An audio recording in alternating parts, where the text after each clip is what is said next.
A paz de nosso Senhor Jesus Cristo aos prezados irmãos. Hoje estamos dando continuidade aos nossos estudos sobre o livro de Apocalipse. Você que acompanha o nosso canal pode ver os demais estudos, já foram 14, esse é o 15º, na nossa playlist aí no canal. E hoje vamos ver sobre a quinta trombeta, que está no livro de Apocalipse, no capítulo 9, do versos 1 a 12, que diz assim a palavra de Deus. O quinto anjo tocou a trombeta e viu uma estrela caída do céu na terra. E foi-lhe dada a chave do poço do abismo. Ela abriu o poço do abismo e subiu fumaça do poço, como fumaça de uma grande fornalha. E com a fumaceira saída do poço escureceu o seu sol e o ar. Também da fumaça saíram gafanhotos para a terra, e foi-lhe dado poder com o que tem os escorpiões da terra. E foi-lhes dito que não causassem dano à erva da terra, nem qualquer coisa verde, nem árvore alguma, tão somente aos homens que não têm o selo de Deus sobre a fonte. Foi-lhes dado não que os matassem, e sim que os atormentassem durante 5 meses. E o seu tormento era como tormento de escorpião quando fere alguém. Naqueles dias os homens buscarão a morte e não a acharão. Também terão ardente desejo de morrer, mas a morte fugirá deles. O aspecto dos gafanhotos era semelhante a cavalos, preparados para a peleja. Na sua cabeça havia como que coroas parecendo de ouro, e seu rosto era como os rostos de homens. Tinham também cabelos como cabelos de mulher, e seus dentes como dentes de leão. Tinham couraça como couraças de ferro. O barulho que as suas asas faziam era como o barulho de carros de muitos cavalos que correm a peleja. Tinha ainda a cauda como escorpiões, e ferrões na cauda tinha poder para causar dano aos homens por 5 meses.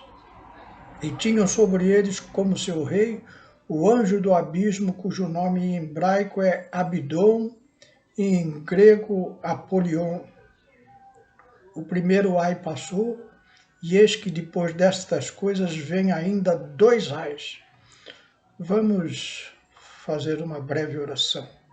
Senhor meu Deus, aqui estamos diante da Tua palavra, Senhor, pedimos da Tua graça, orientação do Teu Santo Espírito, Senhor, para que Tu desperte em nós, Senhor, a revelação da Tua verdade, nos dando sabedoria dos céus para entendermos, Senhor, os Teus mistérios revelados aos Teus santos através dos Teus livros proféticos, Senhor.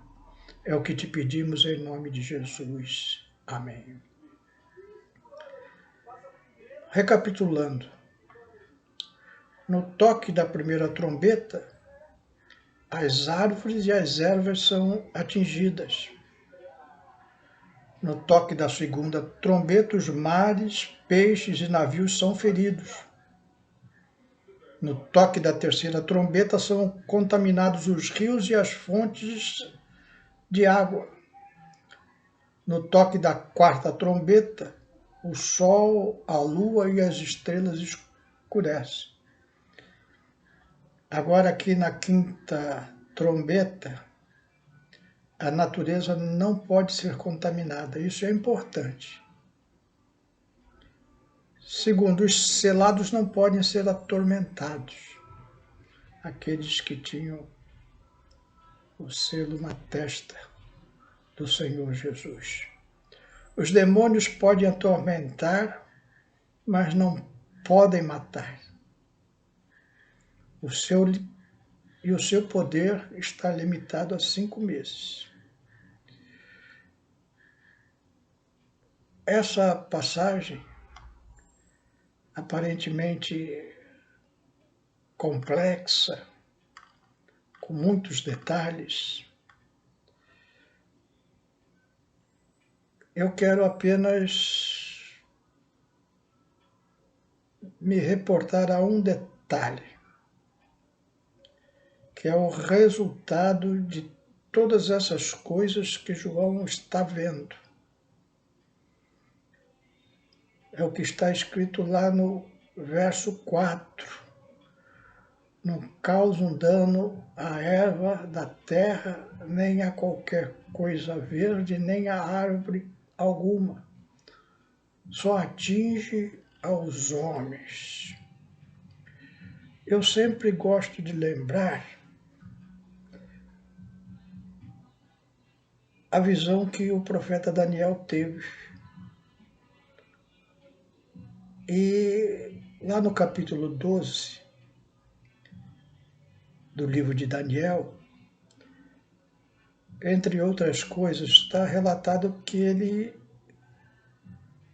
vê um homem vestido de linho sobre as águas do rio.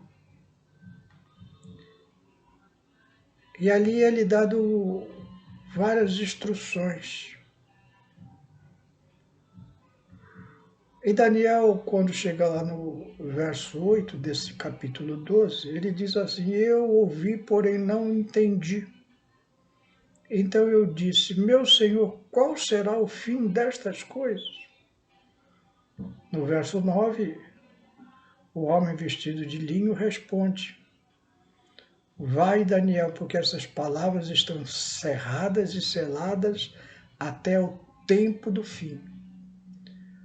Ou seja, Daniel lia e não compreendia, porque essas coisas seriam compreendidas quando se aproximasse o estabelecimento do reino dos céus. Quanto mais próximo ficássemos disso, mais claro nós veríamos.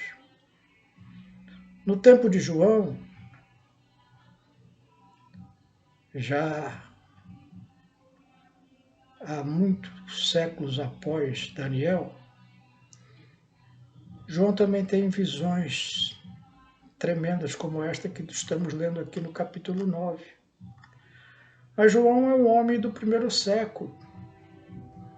Ele não entende muitas coisas das coisas que conhecemos hoje, porque ele ainda não estava próximo do estabelecimento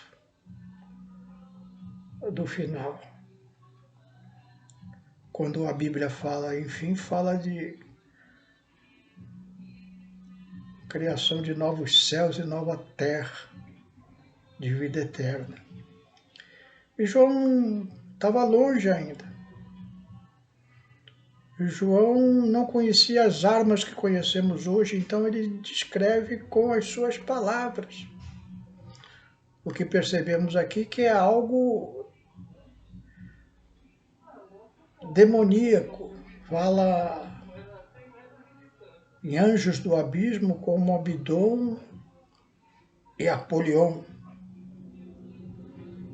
Hoje, no século XXI, já desde o século XX, nós conhecemos um instrumento de guerra que destrói a vida do homem, mas não destrói a erva nem as habitações. Os homens que guerreiam entre si, principalmente numa guerra civil, têm contra si que eles, quando jogam as suas bombas, destroem também não só as vidas, mas destroem todas as casas, árvores e lugares que eles depois conquistarão. Então o homem, diabolicamente, criou uma arma que foi nominada no século XX como guerra química. e criaram o poderoso gás sarin. Saddam Hussein, do Iraque, usou pela primeira vez esse gás em 1988. Ele também foi usado na Guerra Civil Síria. E foi classificado pela ONU, melhor dizendo, como arma de destruição em massa, segundo a sua resolução 687. Mas a Síria, como mais outros 5 países, não assinaram esse tratado. Quais são os sintomas deste gás? Em pequenas doses, eles causam náuseas, vômitos, diarreias, dor de cabeça. Em doses mais fortes, eles podem causar a morte. Então, João relata, segundo a minha interpretação, uma guerra química. E essa guerra química vai atormentar os homens, não vai ser mortal, ou seja, esse gás vai ser em doses limitadas e vai atormentar os homens por 5 meses, trazendo muita dor, muita destruição. Os homens vão ficar tão perturbados que vão desejar morrer, mas a morte fugirá deles. Eu sempre gosto de trazer uma meditação do campo escatológico para o campo doutrinário.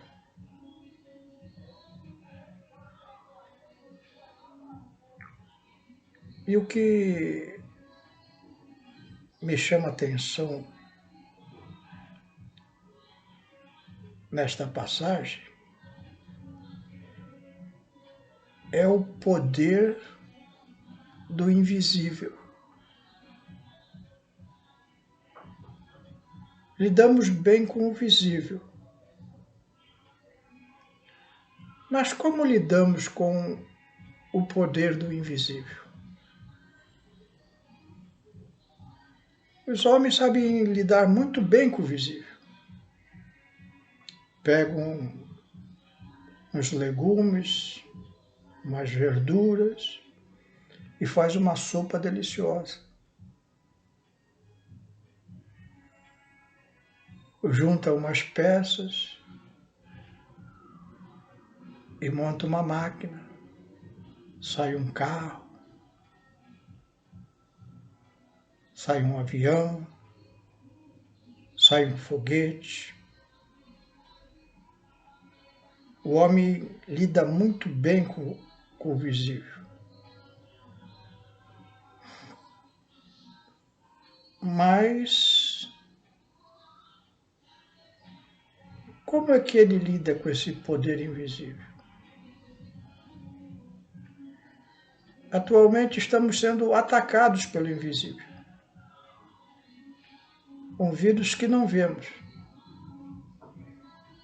E aí nós vemos os homens de ciência que lidam com o visível ficarem perdidos.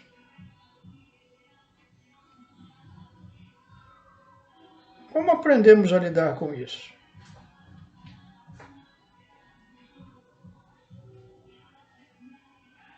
Essa peste que estamos vivendo atualmente nos dá algumas lições. Os homens vão pesquisando,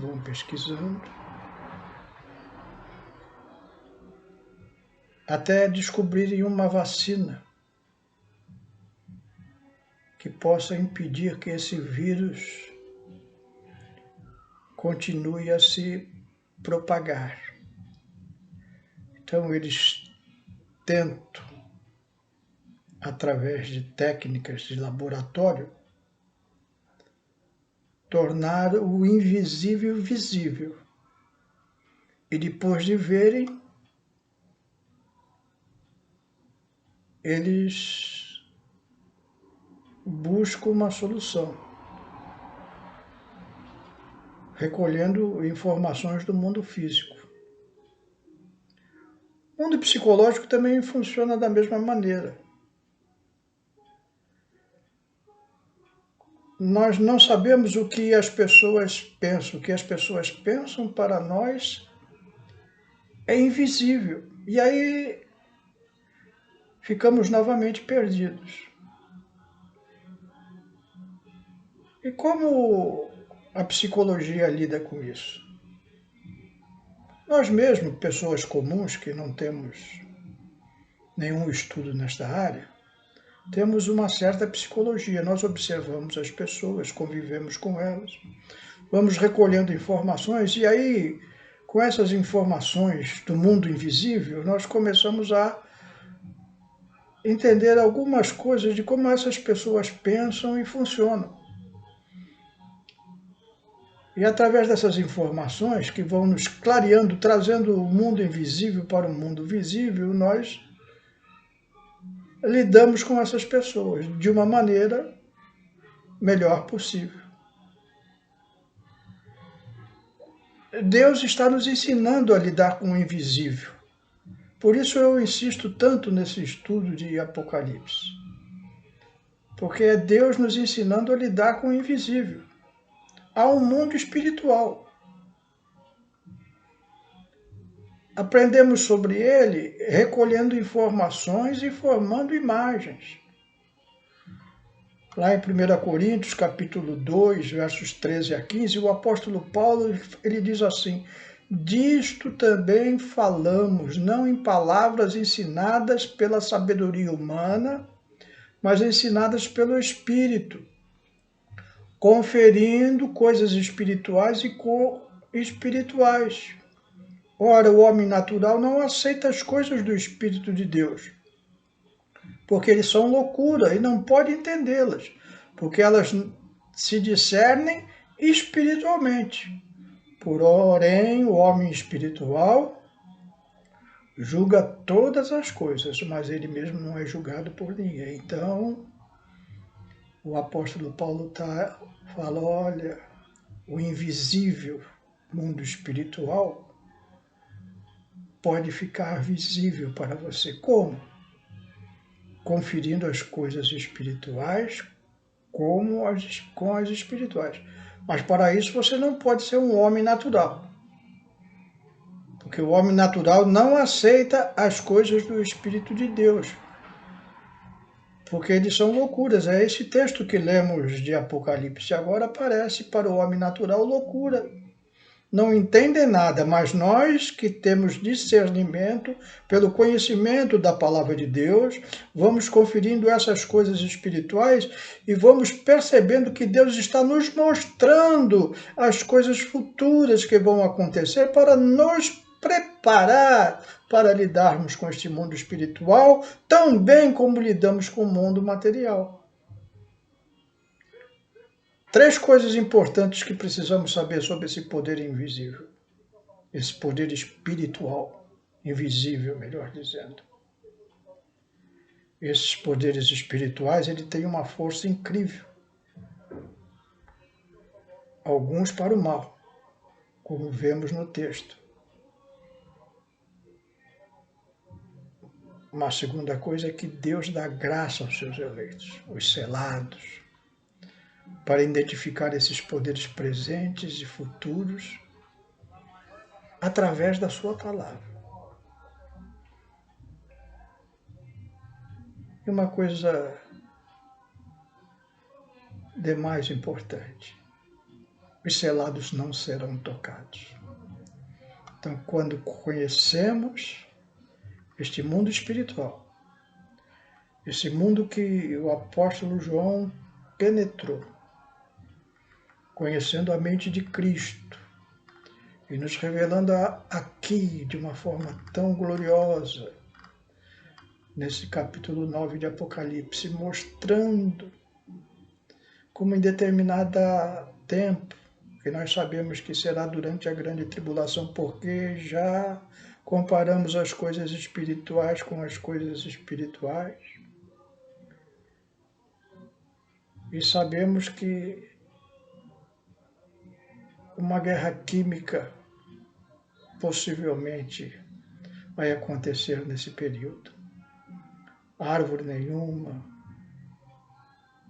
a erva não vai ser tocada, mas os homens vão sofrer muito. Mas os selados serão poupados. Creia em Deus, creia nas coisas do Espírito de Deus. Ele nos guarda desta ira futura.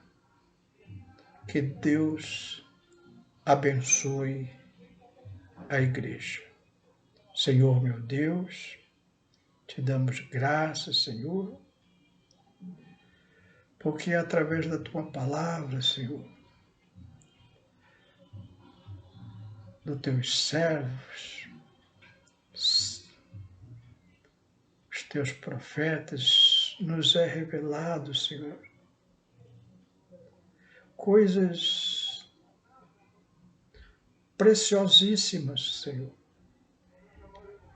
que o homem natural não pode compreender. Mas nós que somos espirituais entendemos pela tua palavra que virá um julgamento sobre a humanidade, mas que a tua igreja está protegida, está guardada debaixo do sangue de nosso Senhor Jesus Cristo.